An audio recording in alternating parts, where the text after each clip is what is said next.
like, subscribe, and leave a comment. So here's a review of AEW Dynamite, the week commencing 24th of March 2025. So it starts with Kenny Omega versus Blake Christian, some guy, I'm not too sure who he is. Really good match, go and watch it. But coming out, Kenny Omega got the victory. After it, Mike Bailey came out, confronts Kenny Omega, gives him his props though, but he says he wants his belt. Then Ricochet comes on the screen live from his wedding and says he's at a wedding but he's still going to take the title at Dynasty. Then we have Chris Jericho calling out his own learning tree, so they need to prove themselves and their worth, and also calls out Bandido for a match at Dynasty for his title versus Mask. Then we have MJF come out.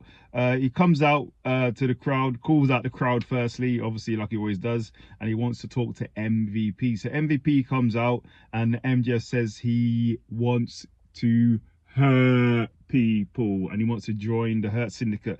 As he said that, Bobby Lashley and Shelton Benjamin came out. They didn't seem they were happy about that. They tore up MJF's card and they weren't happy with him joining. And then the Learning Tree comes out and challenges them to a title match, so we'll see.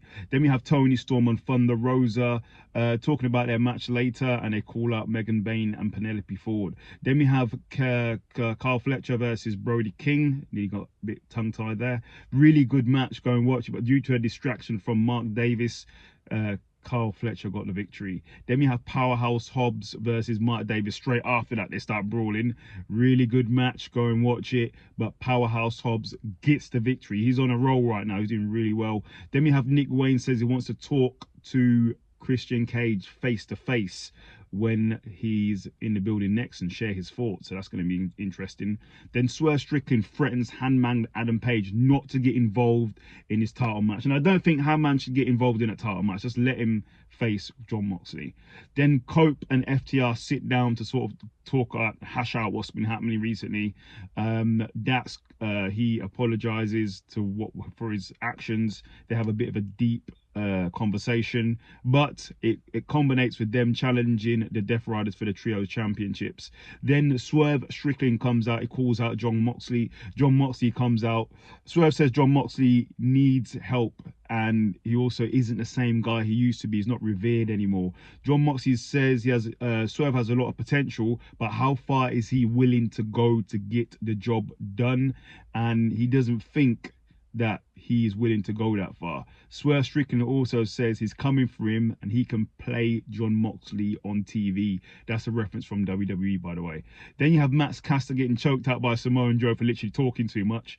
Then we have Jay White says he wants to win the Owen Hart tournament and he will be going to Collision to look for someone to beat. Then we have Top Flight versus some guys. Top Flight get the victory. Then we have Mark Briscoe versus Tanoski Takeshi in a really good match, but in the end Tanoski gets the victory.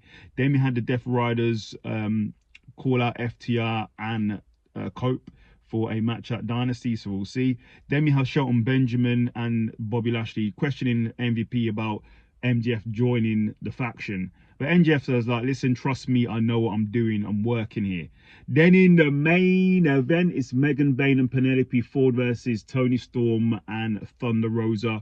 Really good match, but go and watch it. But in the end, shockingly, Megan Bayne pins Tony Storm. Wow.